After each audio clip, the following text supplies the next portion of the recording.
Welcome to the YG law classes. आज के video में हम modes of creation of agency को पढ़ेंगे। जो भी मोड्स हैं एजेंसी को क्रिएट करने की उसको देखेंगे, उसको एग्जाम्पल के साथ समझेंगे, उनके जो भी प्रोविजंस हैं उनको देखेंगे और जो भी इम्पोर्टेंट केसेस हैं उनको देखेंगे। तो आइए वीडियो शुरू करते हैं। Modes of creation of agency.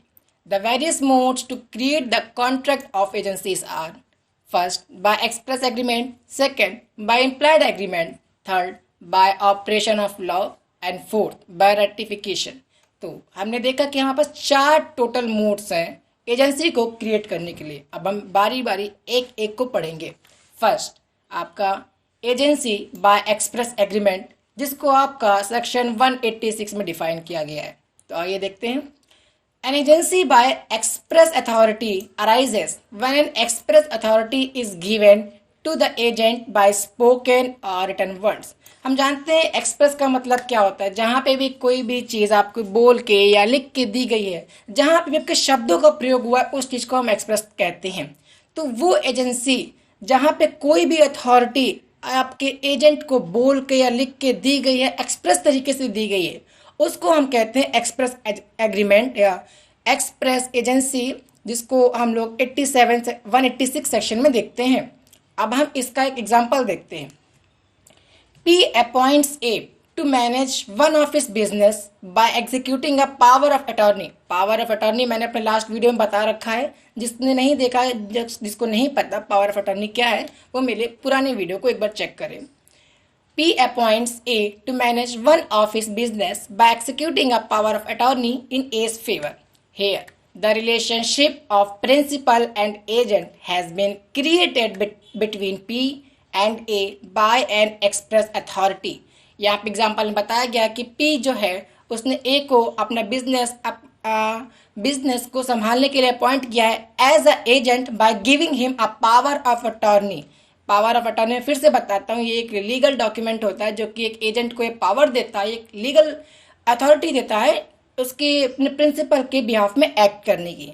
तो ये हमने देखा एक्सप्रेस। जहाँ पे भी एक्सप्रेसली आपकी कोई अथॉरिटी प्रोवाइड की जाए उसको कहते हैं बाय एक्सप्रेस एग्रीमेंट। वो हो गया आपका एक एजेंसी का पहला मोड। अब हम आते हैं दूसरा, by implied agreement. Agency by implied authority जो आपका सेक्शन 187 में बताया गया है। तो आइए इसको पढ़ते हैं। An agency which has to be understood from the conduct and behaviour of the parties is called implied agency. यानी कि जहाँ पे आपके किसी भी तरह के शब्दों का प्रयोग नहीं किया गया है, बल्कि आपके बिहेवियर, आपके गेस्चर, आपके हाव भाव को देखते हुए ऐसा लगता है कि आपने एक अथॉरिटी दे रखी है, उसको हम कहते हैं इम्प्लाइड एजेंसी। आगे देखते हैं। It is to be inferred from the circumstances of the case and things spoken और रिटन और the ordinary course of dealing. वो अथॉरिटी वैसे ही मानेगी जाएगी जैसे कि आपने एक्सप्रेस तरीके से अपने ऑर्डिनरी कोर्स ऑफ डीलिंग में दी होती। यानी कि एजेंसी बाय इम्प्लाइड अथॉरिटी की जब हम बात करते हैं तो इसमें यह बताया गया है कि बिना एक्सप्रेस तरीके के भी एजेंसी कैसे दी जा सकती है एजेंट को। तो वहाँ पे एजेंसी मिलती है बाय कंडक्ट या बाय कुछ भी ऐसा बिहेवियर जो प्रिंसिपल ने किया हो, जिसकी वजह से आप एजेंट को ये अथॉरिटी मिल गई हो कि वो अब उनके बिहाफ में काम कर सकता है, उसे हम कहते हैं अप्लाइड अथॉरिटी। इसको हम एक एग्जाम्पल के तरीके से और अच्छे से समझते हैं। आइए देखते हैं example. P lives in Delhi but owns a business in Manali और एंड विजिट्स ओकेजनली। पी जो है दिल्ली में रहता है बट मनाली में उसका एक बिजनेस है और मनाली में वो कभी कभार ही आता है। The business is managed by A with P's knowledge, thus A has an implied authority from P to manage the business in the name of P. एक पी पर्सन है जो कि दिल्ली में रहता है और उसका एक बिजनेस है मनाली में, और मनाली कभी कभी आता है। और उसने क्या किया है, उसने ए को रखा हुआ है अपने बिजनेस को मैनेज करने के लिए मनाली में, और ए उसके बिजनेस को मैनेज करता है within the P's knowledge. तो यहाँ पे क्या हुआ, यहाँ पे जब ए मैनेज कर रहा है पी की जानकारी में रहते हुए उसका बिजनेस, तो ये चीज़ एक इम्प्लाइड अथॉरिटी है। यहाँ पे जो ए है वो पी का एजेंट माना जाएगा। ये है आपका एजेंसी बाय एम्प्लॉयड अथॉरिटी, जो कि सेक्शन 187 में आपको देखने को मिलती है। एक और एग्जाम्पल हम देखते हैं। P, who resides in Delhi, employed A to recover a debt due to P from T, who lives in Chennai। समझिएगा, एक P पर्सन है जो कि दिल्ली में रहता है, उसने A पर्सन को एम्प्लॉयड कर रखा है अपने बकाया पैसे को लेने के लिए किसी T से, जो कि P के ऊपर बकाया है, जो कि T का पैसा है जो T के ऊपर बकाया है और जो कि चेन्नई में रह रहा है। P पर्सन जिसका पैसा है वो आपका दिल्ली में है और उसने A पर्सन को एम्प्लॉय कर रखा है एक T पर्सन से अपना जो भी ड्यूज है वो लेने के लिए। Now A may adopt any legal process necessary for the purpose of recovering the debt। अब ऐसा करते ही जैसे ही P ने A को अपॉइंट कर दिया, अब एक जो है वो एक एजेंट बन गया, उसके पास पावर आ गई है। A में अडॉप्ट एनी लीगल प्रोसेस, वो कोई भी लीगल तरीका यूज कर सकता है for the purpose of recovering the डेब्ट, उस लोन को, उस कर्ज को उस T पर्सन से लेने के लिए। ये था आपका एम्प्लॉयड तरीका, एम्प्लॉयड अथॉरिटी। अब इसमें क्या क्या इंक्लूड होता है वो भी देखते हैं। Employed agency includes the following. पहला है आपका एजेंसी बाय स्टोपेल, दूसरा आपका है एजेंसी बाय होल्डिंग आउट, तीसरा आपका है एजेंसी बाय नेसेसिटी। अब ये तीनों क्या चीज़ें हैं, अब हम इसको आगे समझते हैं। पहला एजेंसी बाय स्टोपेल, जो आपका सेक्शन 237 में डिफाइंड है, इंपॉर्टेंट है, देखते हैं क्या है। It arises where a person by his word और conducts induces third person to believe that a certain person is his agent। समझिएगा बात को, यहाँ पे क्या होता है कि अगर एक पर्सन ने अपने शब्दों से, अपने किसी बिहेवियर से, किसी गेस्चर से, किसी कंडक्ट से थर्ड पर्सन को ये बिलीव करा दिया कि एक पर्सन, वो जो सामने खड़ा उसके पर्सन है वो उसका एजेंट है, यानी कि एक पर्सन ने किसी अपने काम से किसी और पर्सन को बिलीव दिला दिया कि ये सेकंड पर्सन मेरा एजेंट है, तो वहाँ पे जो एजेंसी क्रिएट होती है उसको कहते हैं एजेंसी बाय स्टोपेल, जहाँ पे प्रिंसिपल अपने एक अदर पर्सन के साथ एक रिलेशन क्रिएट हो जाता है, जहाँ पे जो अदर पर्सन है वो एजेंट बन जाता है थ्रू एजेंसी बाय स्टोपेल। ये चीज़ आपका सेक्शन 237 कहता है। अब हम सेक्शन 237 को पढ़ते हैं। 237 liability of principal inducing believe that agent's unauthorised act were authorised. When an agent has without authority done acts or incurred obligations to third person on behalf of his principal, समझिएगा, when an agent has without authority done acts or incurred obligations to third person on behalf of his principal, the principal is bound by such acts or obligations if he has by his word or conduct induce such third person to believe that such acts and obligations were within the scope of agent's authority। अब हम समझते हैं section 237 क्या कहता है। Section 237 ये कहता है कि अगर एक एजेंट ने विदाउट अथॉरिटी कोई काम किया है या कोई ऑब्लिगेशन उसने थर्ड पर्सन के लिए अराइज कर दी है, वो भी कैसे, on the behalf of his principal, और जो प्रिंसिपल है उसने कुछ ऐसा काम किया है जिससे कि थर्ड पर्सन को लग गया था, ये पता बिलीव हो गया था कि जो पर्सन एजेंट की तरह काम कर रहा है वो सचमुच में प्रिंसिपल का, उस पर्सन का एजेंट है। उस सिचुएशन में प्रिंसिपल बाउंड होगा, जो भी ऑब्लिगेशंस होंगी उसके लिए, जो भी लायबिलिटीज होगी उसके लिए, एजेंट के लिए, उसके लिए एजेंसी से वो बाउंड होगा, और वो ऑब्लिगेशंस वैसी होंगी जब तब होती जब agent with in the scope रह के काम करता। ये आपका सेक्शन 237 कहता है। ये हम और क्लियर करते हैं एक एग्जाम्पल के थ्रू। आइए एग्जाम्पल देखते हैं। A tells B in the presence and within the hearing of P that he is P's agent। A ने B से कहा किसकी प्रेजेंस में, P की प्रेजेंस में, कि वो P का एजेंट है। P does not contradict this statement। P ने इस स्टेटमेंट पे कुछ भी हलचल नहीं, ना हाँ कही, ना कहा, ना कुछ भी नहीं किया। P does not contradict this statement। Later on, B enters into a contract with A and supplies certain goods to A who pretends to act as an agent of P।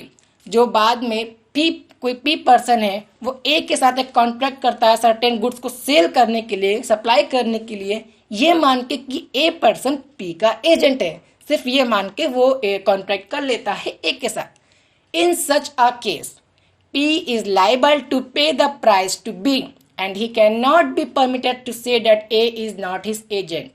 बहुत इंपॉर्टेंट पॉइंट है कि अब ऐसे case में जहां पे third person ने ये समझ के कॉन्ट्रैक्ट किया है कि सामने वाला पर्सन उस किसी थर्ड पर्सन का एजेंट है, और जब उसके पास जो भी इसके लिए जिसके बिहाफ में एजेंट काम कर रहा है उसके सामने से या उसके कंडक्ट से ऐसा बिलीफ हो गया है थर्ड पर्सन को कि सेकंड पर्सन उस पर्सन का एजेंट है या उसकी अथॉरिटी में रह के काम कर रहा है, और तब उस पर्सन ने कोई कॉन्ट्रैक्ट कर लिया उस एजेंट से, उस कंडीशन में प्रिंसिपल पूरी तरीके से बाउंड होगा और लाइबल होगा प्राइस को पे करने के लिए।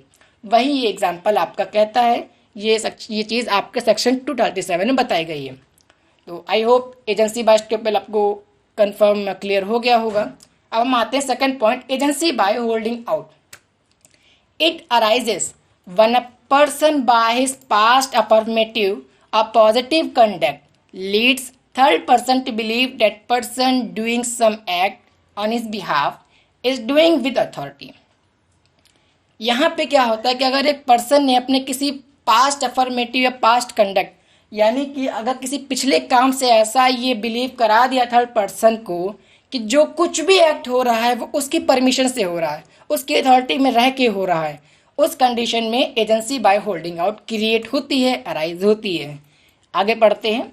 इन this case a prior positive और affirmative act on the part of the principal is required to establish agency subsequently. यानी कि agency by holding out create करने के लिए आपका जो प्रिंसिपल है उसने पहले कुछ ऐसा काम किया हो या एक अफर्मेटिव यानी कि पॉजिटिव काम किया हो जिससे थर्ड पर्सन को बिलीफ हो जाए, कोई ऐसा काम किया हो जिससे थर्ड पर्सन को बिलीफ हो जाए कि जो भी काम उसके नाम पे हो रहे हैं वो उसकी नॉलेज में हो रहे हैं और उसी की अथॉरिटी से, उसी की परमिशन से हो रहे हैं। आगे पढ़ते हैं, एग्जाम्पल देखते हैं इसका।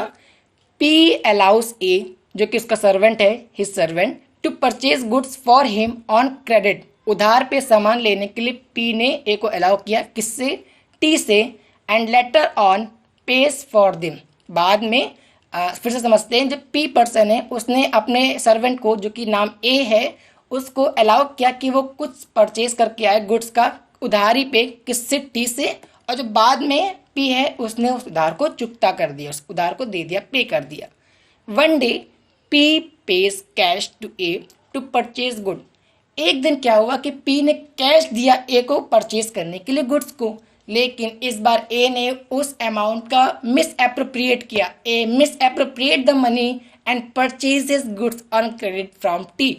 और जबकि पी ने पैसे दिए थे उसको, मगर फिर भी उसने उस पी को जो पैसे थे उसको किसी अपने यूज के लिए लगा दिया और टी से क्रेडिट पे सामान ले लिया। Now T can recover the price of the goods from P because P was held out as his agent on earlier occasion.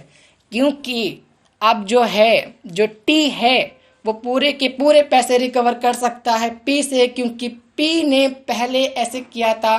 पहले पी ने अपने ए को अपना एजेंट बनाकर सामान लेने को भेजा था क्रेडिट पे, और इसी से टी को लगा कि इस बार भी उसने ए को भेजा है अपना एज अ एजेंट सामान लेने के लिए, तो बाद में वो पे करेगा। यही चीज़ आपका होल्डिंग आउट में बताता है। तो I hope second point create हो गया होगा, एजेंसी बाय होल्डिंग आउट कैसे होती है, जहाँ पे प्रिंसिपल के या पर्सन के पास्ट एक्ट से कुछ ऐसा क्रिएट हो जाए या थर्ड पर्सन ऐसा बिलीव कर ले कि जो कुछ भी काम हो रहा है वो उसकी नॉलेज से, उसकी अथॉरिटी से या उसकी परमिशन से हो रहा है। वहाँ पे जो एजेंसी क्रिएट होती है उसको कहते हैं एजेंसी बाय होल्डिंग आउट। हमने इसका एग्जाम्पल देखा। अब हम आते हैं थर्ड पॉइंट पे, एजेंसी बाय नेसेसिटी। ये आपका सेक्शन 189 में बताता है। चलिए देखते हैं 189। Agent's authority in an emergency. An agent has authority in an emergency to do all such acts for the purpose of protecting his principal from loss as would be done by a person of ordinary prudence in his own case under similar circumstances. 181 189 में क्या कहता है कि agent को उसकी authority मिल सकती है, agent की अथॉरिटी एक पर्सन को मिल सकती है कब, जब कोई इमरजेंसी सिचुएशन आ जाए और उसे वो काम करने पड़े। All such acts to do all such acts for the purpose of protecting his, उसके पास अब एक ऐसी अथॉरिटी आ जाती है इमरजेंसी के टाइम कि वो हर वो एक्ट कर सकता है जो कि अपने प्रिंसिपल को बचाने के लिए, प्रिंसिपल को लॉस से बचाने के लिए हर वो पर्सन करता है जब वो सामान उसका खुद का होता।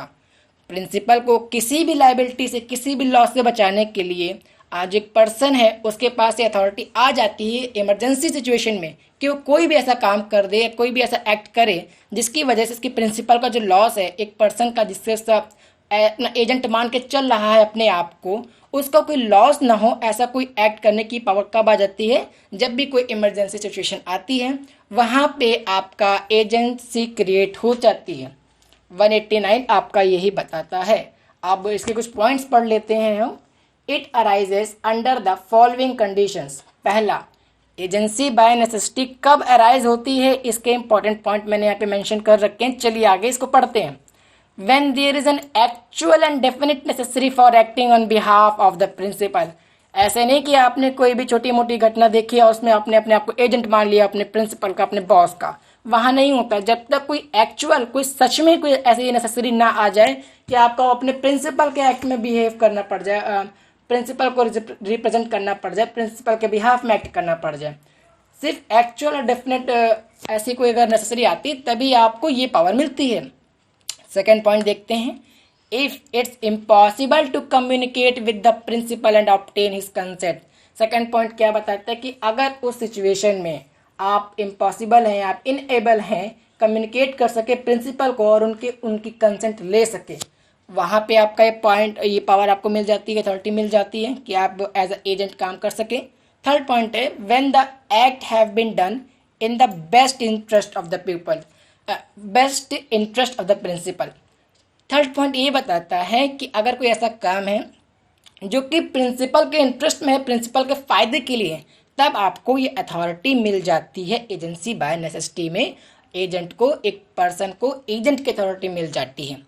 189 ये बताता है। हमने इसके कुछ पॉइंट्स पढ़े, इसको एक केस लॉ से समझते हैं तो और अच्छे से समझ में आएगा। एक केस है Sims and company versus Midland railway company. आइए देखते हैं। A quantity of butter was consigned with the defendant railway company। कुछ क्वांटिटी ऑफ बटर थी जो कि जा रही थी, कंसाइंड की गई थी डिफेंडेंट के रेलवे कंपनी को। It was delayed in transit. ये रास्ते में किसी स्ट्राइक की वजह से इसका जहाँ पे भी जाना था वहाँ नहीं जा पा रहा, डिलेड हो गया। The goods being permissible the company sold them. और जो गुड्स था वो खराब होने वाला था, जो कि एक टाइम पे खराब हो जाता। हमने देखा क्वांटिटी ऑफ बटर था, बटर बहुत देर तक आप स्टोर कर नहीं सकते, वो खराब हो जाता। ठीक है। The goods being permissible the company sold them. Company ने उन गुड्स को सेल कर दिया। अब क्या हुआ? The sale was held binding on the owner. जो सेल हुई है वो बाइंड करती है ओनर को। The company's action was justified by the necessity of the case and it was also not practicable to get the instruction from the owner. यहाँ पे क्या हुआ, जब कंपनी ने उन गुड्स को सोल्ड कर दिया तो जो ओनर था उसने केस कर दिया, लेकिन जो कि सेल हुई है वो बाद में कोर्ट ने बाइंडिंग बता दी ओनर को कि ये कि जो भी सेल हुई है वो रीजनेबल है और नेसेसिटी क्रिएट हो गई थी, जिसकी वजह से आज डिफेंडेंट जो है, जो रेलवे कंपनी है, उसने ऐसा काम किया। और यहाँ पे हमने अभी पहले 2 पॉइंट्स पढ़े कि एक्चुअल एंड डेफिनेट नेसेसरी और impossible to communicate with the principal. और जो थर्ड पॉइंट हमने पढ़ा बेस्ट इंटरेस्ट। आप देख रहे हैं कि यहाँ पे तीनों ही पॉइंट क्लियर हो रहे हैं। अगर वो बटर को ना बेचता तो उसका बटर, जो कि जिसका बटर था, वो सब खराब हो जाता, कहीं का नहीं रहता। तो उसने उन बटर को बेच दिया और कम्युनिकेबल भी नहीं था, कम्युनिकेट करना इतना आसान नहीं था उस वक्त। ठीक है। और नेसेसरी तो क्रिएट हो ही गई थी क्योंकि हम जा नहीं पा रहे थे स्ट्राइक वजह से। तो यहाँ पे वो सेल बाइंड की ओनर को। दूसरा केस देखते हैं, Great Northern Railway Company versus Swaffield. A horse having been consigned with the defendant company was not received by anyone at the destination। एक हॉर्स है जो कि रेलवे के थ्रू कहीं भेजा गया था, मगर जहाँ पे भी वो भेजा गया था उस डेस्टिनेशन पे उसे रिसीव करने वाला कोई नहीं था। The company had no arrangement of its own to keep animals and therefore placed the horse with the livery stable keeper. लेकिन कंपनी के पास अपना खुद का कोई भी तबेला, कोई भी ऐसी जगह नहीं थी जहाँ पे उस हॉर्स को संभाल कर रख सके, इसलिए उसने कंपनी ने उस हॉर्स को लिवरी स्टेबल कीपर, एक अलग कीपिंग जहाँ जगह है जहाँ पे रखा जाता है, वहाँ पे किसी अलग जगह पे रख दिया. The company's action was held to be reasonable, necessary in the circumstances, and therefore the company was allowed to recover the charges of the stable keeper. इस यहाँ पे क्या हुआ कि जब जब डेस्टिनेशन पे कोई भी सोर्स को लेने नहीं आया तो कंपनी ने, क्योंकि कंपनी के पास खुद का कुछ रखने के लिए इंतजाम था नहीं, तो उसने कहीं और किसी और जगह पे रख दिया. तो अब रखने में उस कंपनी का कुछ ना कुछ खर्चा आया होगा. तो यही पे लिखा है the company's action was held to be reasonable necessary in the circumstances. जो कंपनी ने किया उसको रीजनेबल माना गया, उसको इंटाइटल्ड किया गया कि वो कंपनी से वो रिकवरी कर सके चार्जेस के जो उस हॉर्स को रखने में उसने दिए हैं. ये आपका Great Northern Railway Company versus Swaffield का केस था, इंपॉर्टेंट केस है. फिर इससे पहले हम लोगों ने सिम्स एंड को वर्सेस मिडलैंड रेलवे कंपनी का केस बड़ा इंपॉर्टेंट है. ये सब आपका बहुत ही अच्छे से डिफाइन करते हैं एजेंसी बाय नेसेसिटी, कि कैसे आपका नेसेसिटी के टाइम, इमरजेंसी के टाइम एक एजेंसी क्रिएट हो जाती है. जिस पर्सन के पास उस गुड्स का पोजेशन था, कैसे वो पर्सन एजेंट बन जाता है. अब हम आगे बढ़ते हैं. Third point, agency by operation of law. It arises where the law treats one person as an agent of another. जहाँ पे भी कोई पर्टिकुलर लॉ एक पर्सन को as a agent of another देखता हो, वहाँ पे ये एजेंसी बन जाती है. अब मुझे पता है कि ये पॉइंट इतनी समझ में नहीं आया होगा, इसको हम एग्जाम्पल से देखते हैं. पहला example, on formation of a partnership. Partnership के समय every partner becomes the agent of other partner. जब भी कोई पार्टनरशिप होती है तो जो भी पार्टनर्स होते हैं वो एक दूसरे के एजेंट बन जाते हैं. ये ध्यान रखिएगा, एक दूसरे के एजेंट बन जाते हैं. Such agency is said to be arisen by operation of law. ये एक प्रोविजन है और इसीलिए लिखा हुआ है सच एजेंसी. तो यहाँ पे जो एजेंसी का रिलेशनशिप इस्टेब्लिश हुआ पार्टनर्स के बीच में, वो कैसे बना? Bye operation of law. क्योंकि जो पार्टनर्स होते हैं वो एक दूसरे के एजेंट होते हैं. यही पॉइंट कह रहा है, it arises where the law treats one person as an agent of another. जब भी लॉ कहीं पे भी ऐसा हो जहाँ पे कोई भी लॉ किसी एक पर्सन को ऐसा ट्रीट करे कि वो सेकंड पर्सन का एजेंट है, जैसा कि हमने देखा on a formation of partnership, every partner becomes the agent of other partner. Such agency is said to be arisen by operation of law. अब हम आते हैं सेकंड पॉइंट पे. When a company is form, जब एक company बनती है, its promoters are its agents by operation of law. जब भी कोई कंपनी बनती है तो उस कंपनी के जो प्रमोटर्स होते हैं ना, जो प्रमोटर्स होते हैं वो कानून की नज़रों में एक एजेंट होते हैं उस कंपनी के. और जो एजेंट होते हैं वो क्या हैं? फिर भैया हमने पहले ही पढ़ा कि प्रिंसिपल के इंटरेस्ट के लिए वो काम करने के लिए उनके पास पावर आ जाती है. When a company is formed, its promoter are its agents by operation of law. तो जहाँ पे भी लॉ एक पर्सन को ट्रीट करे as a agent of another, वहाँ पे आपकी एजेंसी क्रिएट होती है और इसी को हम कहते हैं agency by operation of law, जो कि हमारा क्रिएशन ऑफ एजेंसी का थर्ड पॉइंट था. अब हम आते हैं इसके फोर्थ और इसके लास्ट पॉइंट पे. इंपॉर्टेंट पॉइंट है ये, एजेंसी बाय रेटिफिकेशन. रेटिफिकेशन खुद में एक टॉपिक है, उसको भी डिफाइन किया गया है इसी वीडियो में. पहले हम इतना देखते हैं एजेंसी. बाकी रेटिफिकेशन से कैसे एजेंसी क्रिएट होती है. अब एजेंसी कैसे क्रिएट होती है वो तो बात की बात है, पहले हम ये देखते हैं रेटिफिकेशन का मतलब क्या होता है. Ratifications means to confirm or to approve. It is a confirmation of a previous act or other act that would not otherwise be binding in the absence of such approval. समझते हैं इस बात को. रेटिफिकेशन का मतलब क्या होता है? रेटिफिकेशन का मतलब होता है किसी चीज़ को कंफर्म करना, किसी चीज़ को अप्रूवल दे देना. मान लीजिए कोई काम हुआ और आपसे पूछा गया बताइए कि क्या ये काम आपकी परमिशन से हुआ. अब आपके पास दो ऑप्शन, आप तो हाँ कहेंगे या तो ना कहेंगे. आप इन दोनों में से कुछ भी कहें, हाँ या ना. इसी चीज़ को हम लोग कहते हैं रेटिफिकेशन करना. किसी और के काम को, जो कि काम सिर्फ आपकी परमिशन से हो सकता था, और जब आपसे पूछा जाए कि क्या आपकी परमिशन से काम हुआ है, तो जब जो भी आप उसको कंफर्मेशन देते हैं, जो आप अप्रूवल देते हैं, हाँ मेरे परमिशन से हुआ, नहीं मेरी परमिशन से नहीं हुआ, इसी चीज़ को हम रेटिफिकेशन कहते हैं. It is a confirmation of previous contract और others act that would not otherwise be binding in the absence। अगर आप उस चीज़ को रेटिफाई नहीं करेंगे तो बाइंडिंग जो भी कॉन्ट्रैक्ट हुए हैं, जो कुछ भी काम हुए हैं, वो लीगली बाइंडिंग नहीं होंगे, वो एक कॉन्ट्रैक्ट को नहीं फॉर्म करेंगे। आपका रेटिफिकेशन बहुत ज़रूरी है, और जैसे ही आप रेटिफिकेशन करते हैं वहाँ पे एक कॉन्ट्रैक्ट वो अप्रूव हो जाएगा, वो एक लीगल डॉक्यूमेंट, एक कॉन्ट्रैक्ट, एक वैलिड कॉन्ट्रैक्ट मान लिया जाएगा। आगे पढ़ते हैं, एजेंसी कैसे क्रिएट होती है उसको देखते हैं। It arises when a person ratifies the unauthorized act of another person pretending to act as his agent. Thus, when the principal approves an act of the agent who never had the authority to undertake such an act is called ratification. अब ratification से agency कैसे create होती है?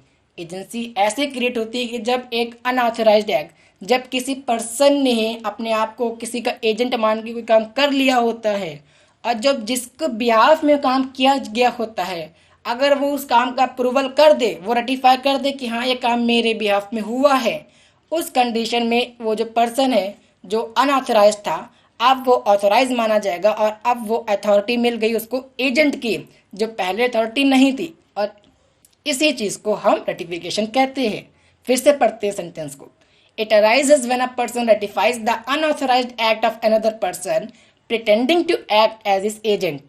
Thus, when the principal approves an act of the agent who never had the authority to undertake such an act is called ratification. जैसे मैंने बताया कि unauthorized act को अप्रूव करना कि हाँ वो मेरे ही बिहाफ में हुआ है, अब वो काम अनऑथराइज नहीं रहा, अब वो वैसे ही ट्रीट किया जाएगा जैसे कि एक authorised act by the agent किया जाता।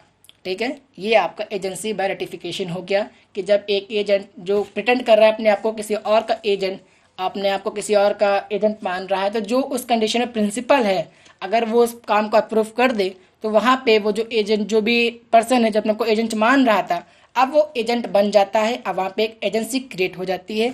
इसी को हम कहते हैं एजेंसी बाय रेटिफिकेशन। एग्जाम्पल देखते हैं इसका। A, without P's authority lend money to B. Afterward, P accept interest from B.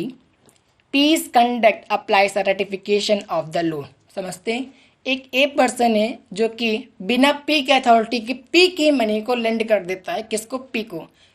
एक पर्सन ए है जो पी की अथॉरिटी के बिना पी के पैसे को उधारी पे दे देता है। किसको? बी को दे देता है। अब आफ्टरवर्ड्स पी एक्सेप्ट्स इंटरेस्ट। अब जब बी आता है उस लोन अमाउंट का इंटरेस्ट देने के लिए तो पी मिलता है। अब पी जो है बी से इंटरेस्ट अमाउंट कलेक्ट कर लेता है। तो ये जो उसने बी से इंटरेस्ट अमाउंट ले लिया, कलेक्ट कर लिया, ये जो कंडक्ट हुआ ना, ये इम्प्लाई करता है किसको? Ratification of the loan. जो ए ने पहले बिना पी की परमिशन के लोन दे दिया था पी की मनी का, अब वो पी ने बी से इंटरेस्ट अमाउंट लेके रेटिफाई कर दिया। अब वो एजेंट बन गया, ए पर्सन जो है अब पी का एज अ एजेंट बन गया। सेकंड हम एग्जांपल देखते हैं। A without authority buys goods for P. Afterward P sells them to be on his own account. यहाँ पे क्या हुआ कि ए ने बिना अथॉरिटी के पी के लिए ही कुछ गुड्स खरीद लिए, बिना पी की अथॉरिटी के। फिर बाद में क्या हुआ, पी ने उन गुड्स को अपने नाम से, अपने अकाउंट से बी को सेल कर दिए, जो कि पहले उसके परमिशन के बिना, उसके अथॉरिटी के बिना उसके लिए खरीदे गए थे, ए ने खरीदे थे। फिर क्या है, P's conducts implies a ratification of the purchase made for him by A. अब ऐसा करते ही जो पहले बिना अथॉरिटी के काम किया गया था ए द्वारा, अब वो काम अथोराइज्ड हो गया। P's conducts implies ratification. अब उस परचेज का रेटिफिकेशन ए ने कर दिया। कैसे? अपने नाम से उस सेल को, उस गुड्स को सेल करके, किसको? बी को। ये आपका रेटिफिकेशन हुआ। और इन दोनों ही एग्जाम्पल में जो कि ए को एजेंसी जो कि अथॉरिटी मिली, वो कैसे मिली, क्यों मिली? By the ratification of the principal. ये था हमारा रेटिफिकेशन एजेंसी बाय। तो हमारे आज के वीडियो में हमने समझा क्रिएशन के modes of creation of agency, जिसमें हमने 4 पॉइंट्स देखे और उन चारों पॉइंट्स को समझा एग्जाम्पल के साथ, और जो भी इम्पोर्टेंट केसेस थे हमने उनको देखा। तो आज का वीडियो में बस इतना ही। नेक्स्ट वीडियो हमारी रेटिफिकेशन की होगी। तो आज का वीडियो हम यहाँ पे क्लोज करते हैं। अगर आपको वीडियो अच्छी लगी हो तो लाइक करें, शेयर करें और चैनल को सब्सक्राइब करें एंड नोट्स के PDF का लिंक आपको डिस्क्रिप्शन बॉक्स में मिल जाएगा।